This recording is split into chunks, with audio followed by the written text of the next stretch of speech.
I helped a stranger in an accident and discovered he is my father who abandoned me as a baby. I'm still in shock and I can't sleep. Last night, I pulled a stranger out of a wrecked car after a terrible accident, and I just found out that the man I saved is my biological father, the same father who walked out on my mom and me when I was a baby.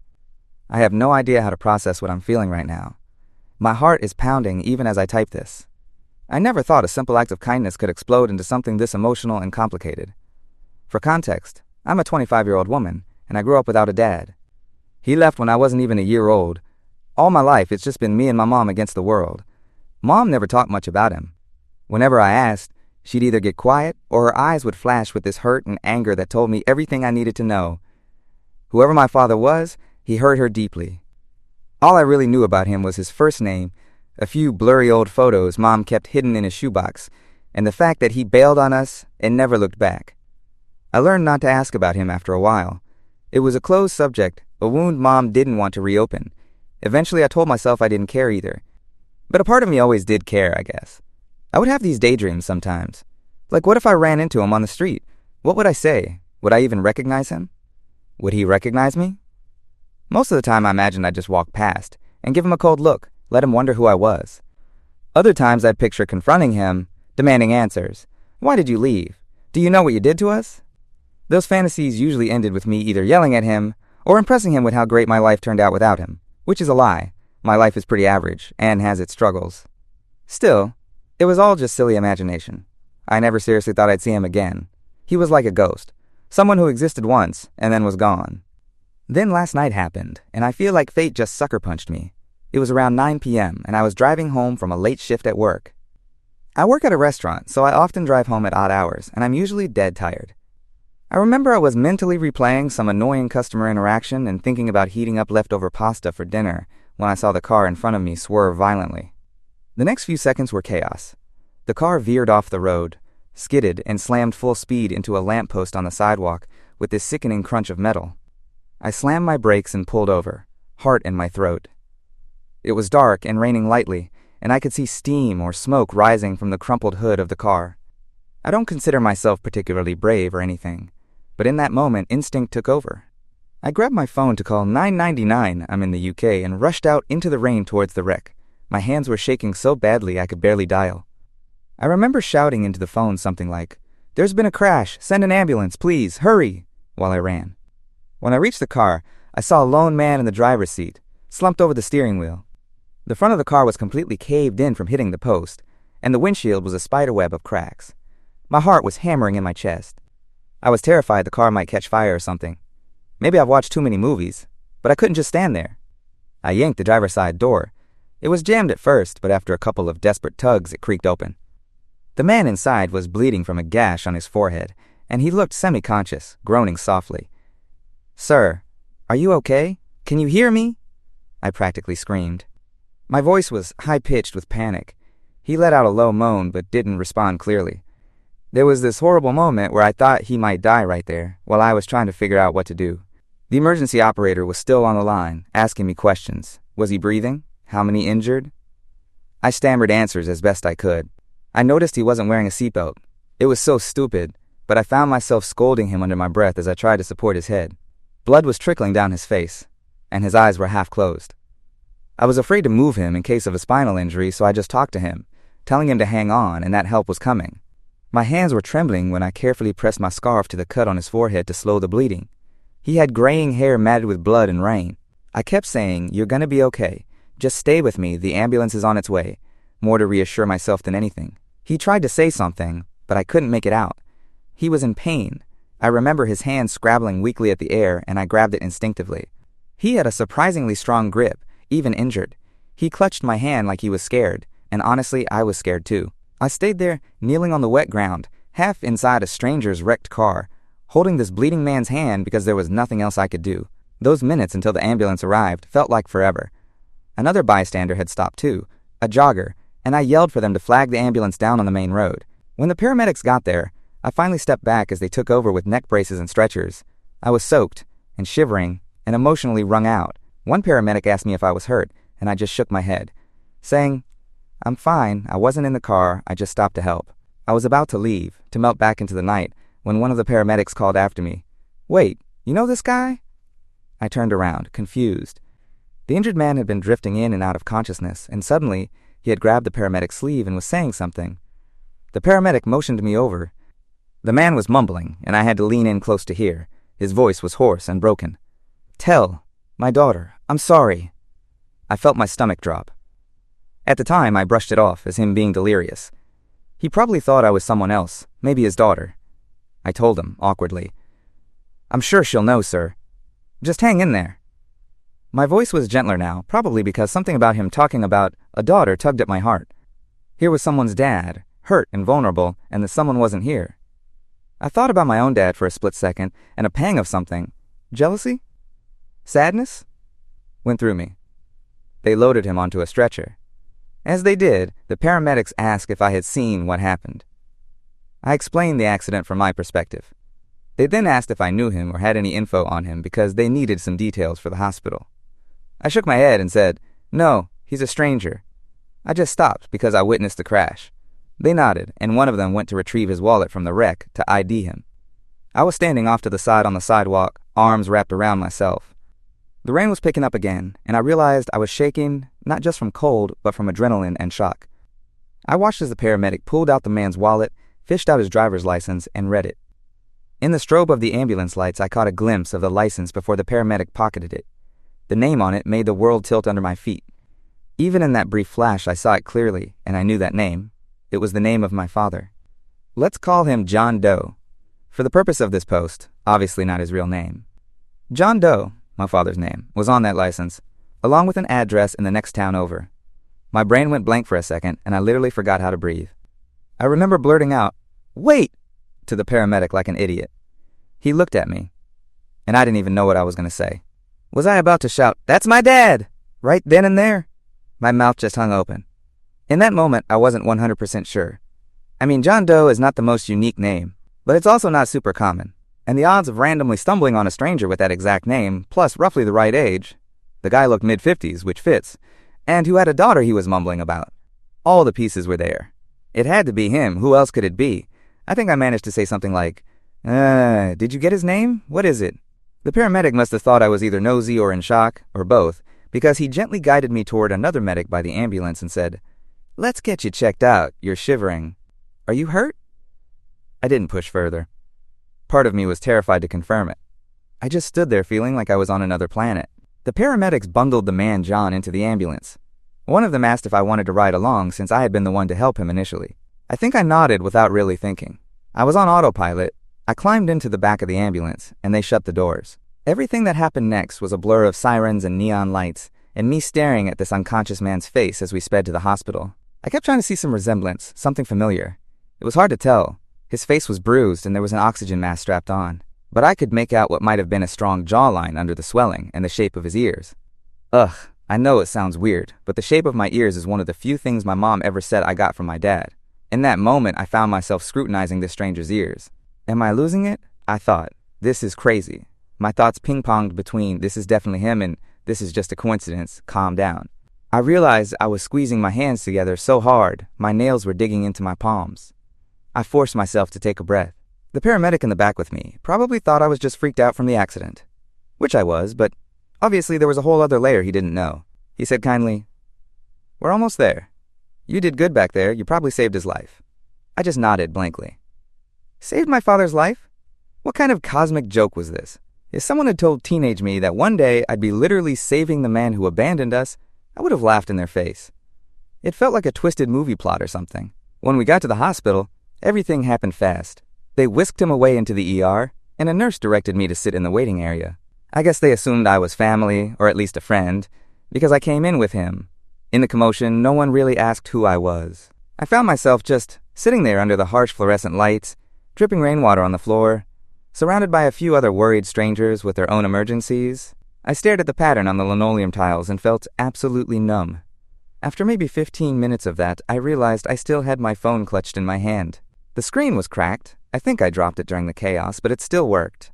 I had missed calls and texts from my roommate. I had told her there was an accident, but not the whole saga. My fingers hovered over Mom's contact. Should I call her? What would I even say? "Hey, Mom, you'll never guess what happened. I found Dad by nearly watching him die." It felt cruel.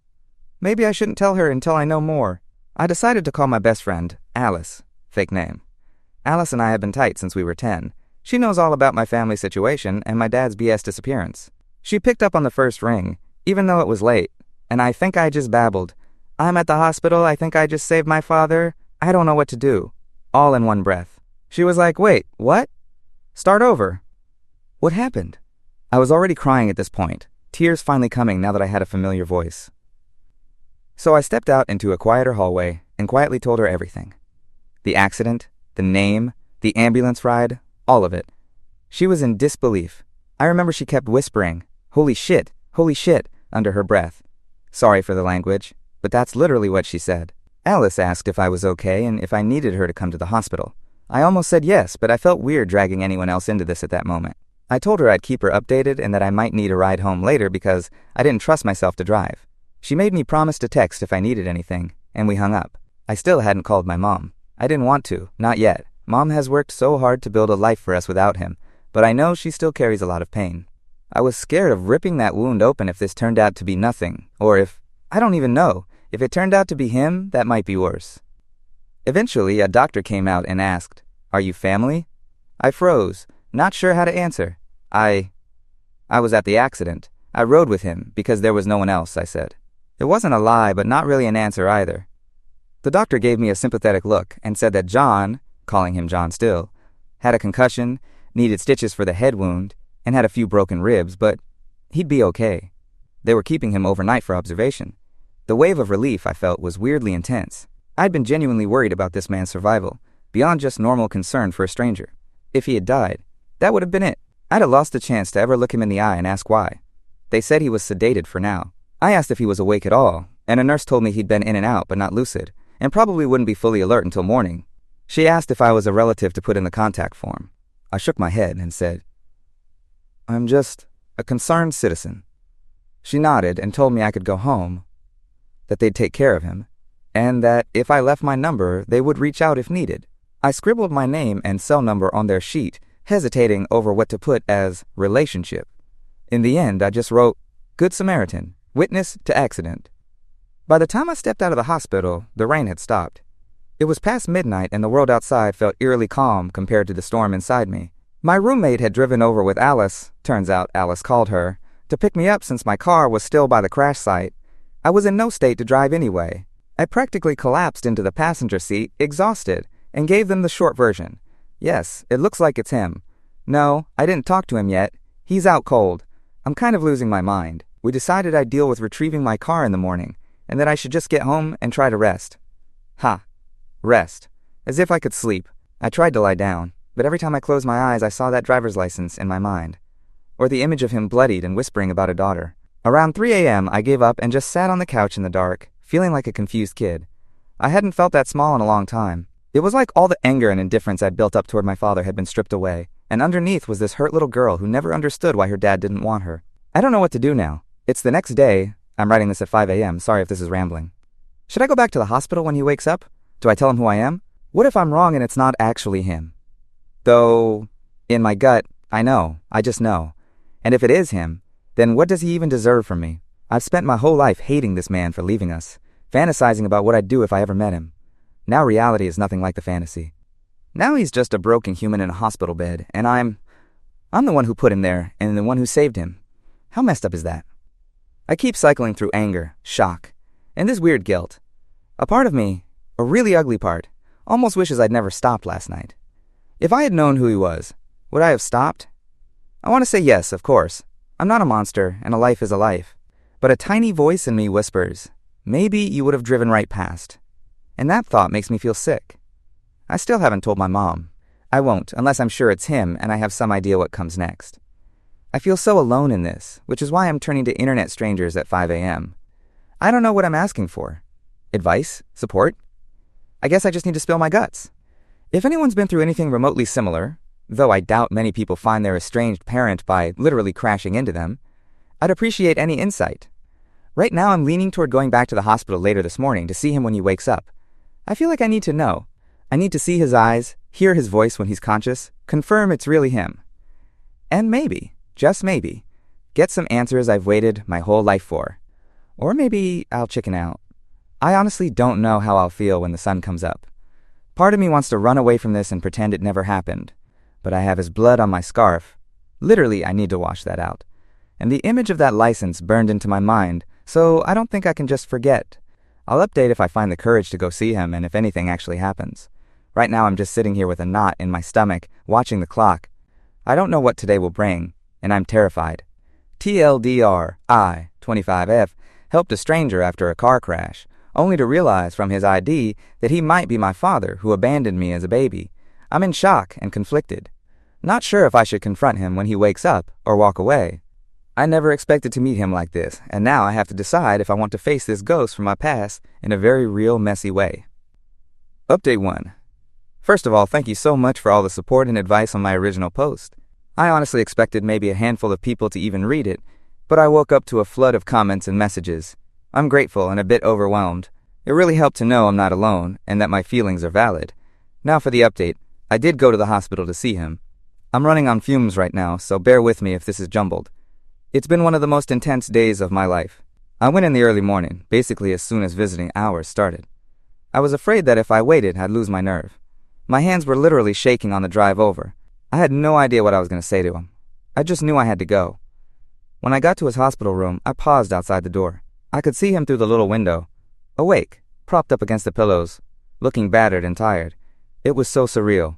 Here was this man I had imagined a million different ways, and now I was seeing him for real, alive, older, vulnerable. I almost turned around right then, but somehow I made myself knock lightly and step inside.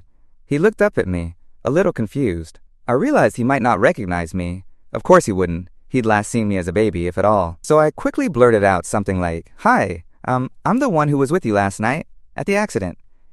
I must have sounded so nervous. His eyes widened a bit. "You," he said, and for a second I wondered if he did recognize me. But then he gave this weak smile and said, "You're the young lady who helped me? They told me someone pulled me out of the car. Thank you so much." I replied, "I'm just glad you're okay." There was this awkward pause. I was at a complete loss for how to transition from polite stranger talk to, "Surprise, I'm your abandoned daughter." I had all these things I wanted to say or yell at him, but in that moment we were just two blubbering messes. I hadn't expected my own tears. I'd imagined being cold or furious, but not this. He reached out like he wanted to hug me or hold my hand or something, but then he hesitated, probably not sure if it was okay. I wasn't sure either, so I just kind of stood there, crying and keeping my arms wrapped around myself. I managed to choke out, "Why? Why did you leave us?" Not in an angry way, more like a wounded, pleading way.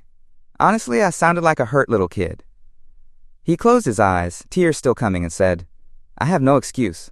I was young and stupid, and I was a coward. I never stopped thinking about you, not for one day." That both comforted and infuriated me. If he thought about me all these years, why the hell did he never reach out? But I couldn't even form those words because I was crying too hard. I asked, "Do you know what we went through? How much you hurt Mom, hurt me?" He kept saying sorry. He did try to explain a bit. Something about how he felt he wasn't ready to be a father back then. How his relationship with Mom had been falling apart, and he handled it all the wrong way.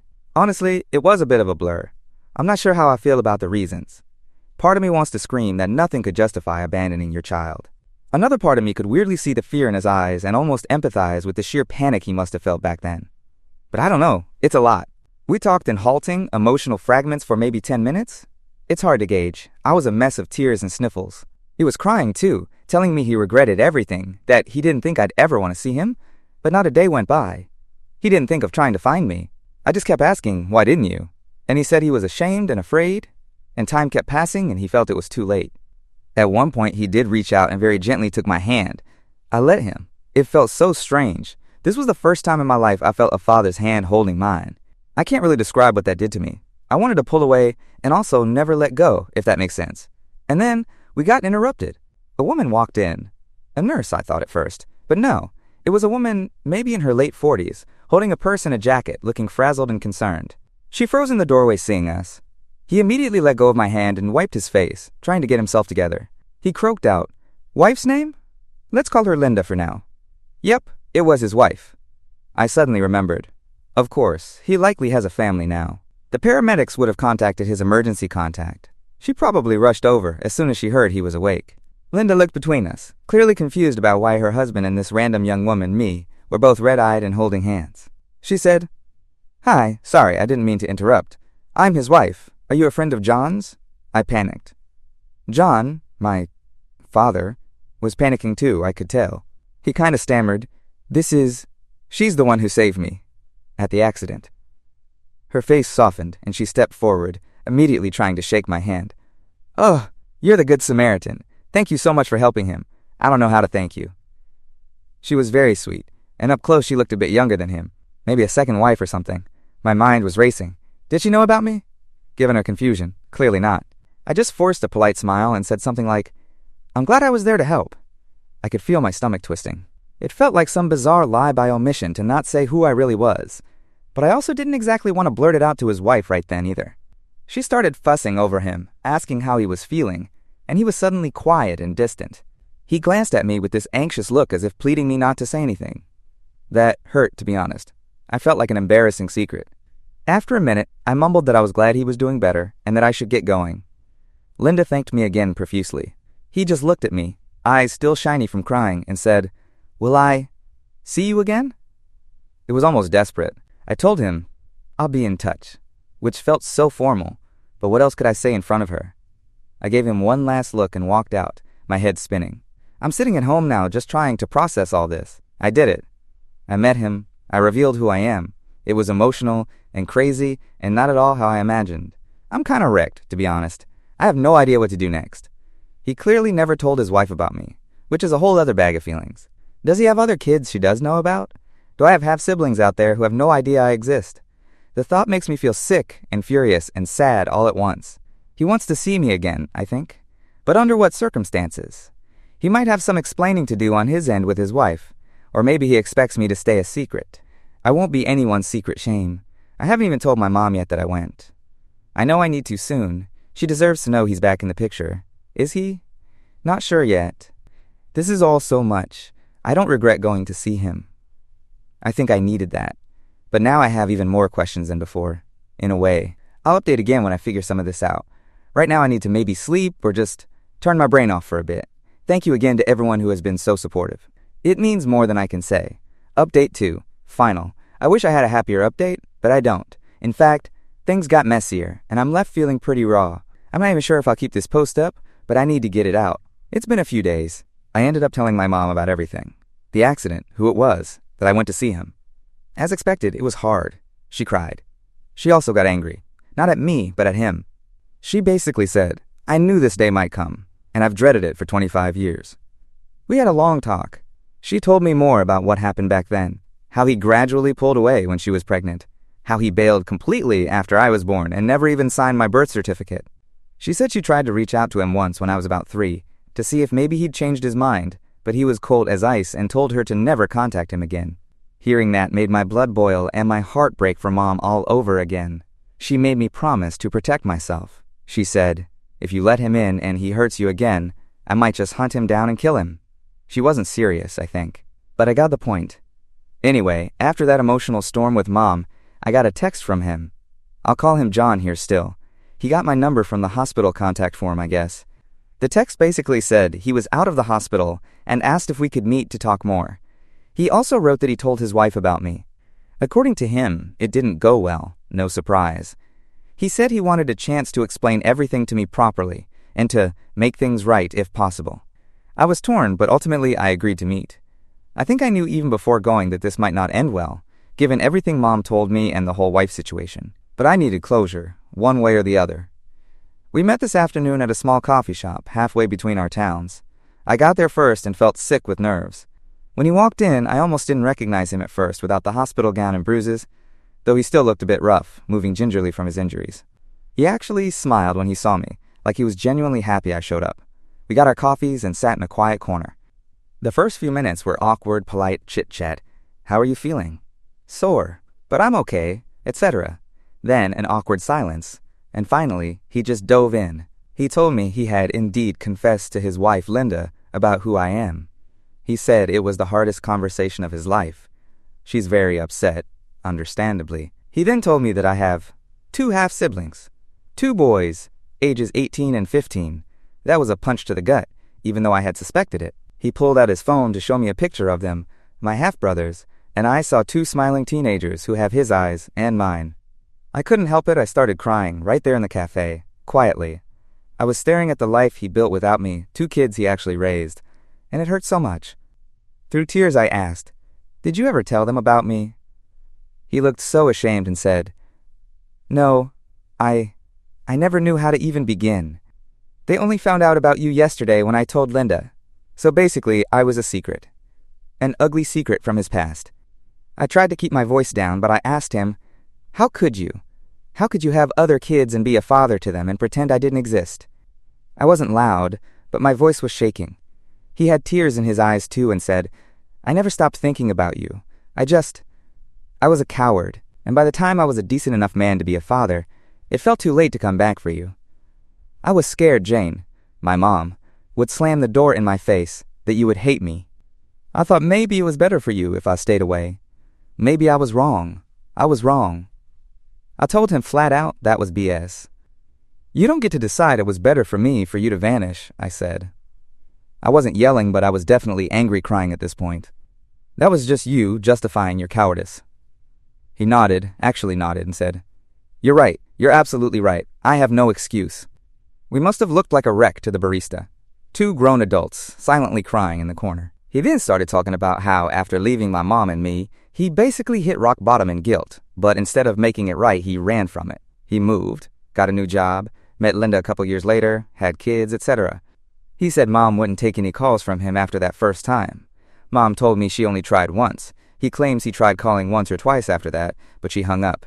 Who knows what the truth is? In any case, he admitted he gave up pretty easily and moved on outwardly, but never inside. He said he has a box at home with some baby photos of me. Mom must have mailed him some when I was little before the fallout, and every year on my birthday he thinks about me and wonders.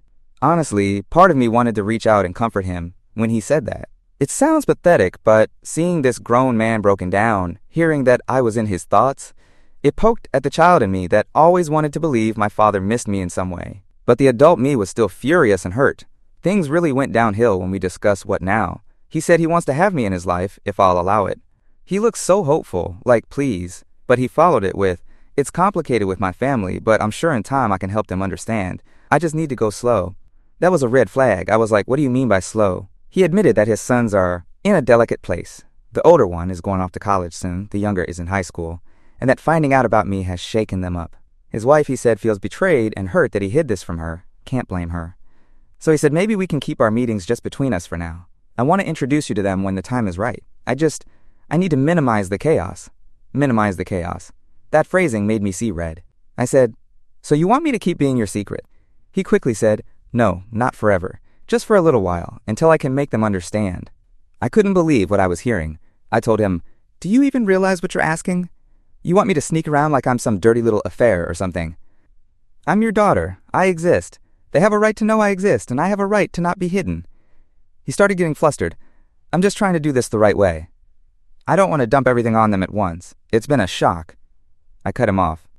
"Imagine how it was for me growing up without a father, because you didn't want to shock anyone back then either." He put his face in his hands. "I'm sorry," he said for the millionth time. "I'm just trying not to wreck my family." That hit me like a slap. "Your family," I repeated. "What am I? Was I never family to you?" He reached out across the table. "You are. Of course you are." I pulled back. I said, coldly, "You don't get to have it both ways. You don't get to call me family in one breath and then ask me to stay secret to protect your real family in the next. Do you hear yourself?"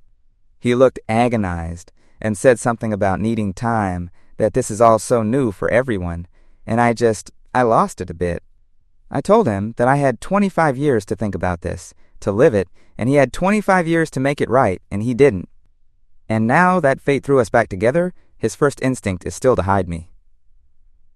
"That tells me everything," I said. He started crying again, quietly, saying he's afraid of losing what he has, but that he wants me too, that he knows he screwed up everything. I was crying too, but these were angry tears now. The whole thing was just sad and pathetic and infuriating. I think we both realized we weren't going to see eye to eye on this. He kept saying, "Please, just give me a chance to make it right." I told him the only way to make it right was to own up fully, to integrate me openly if he truly wants me in his life.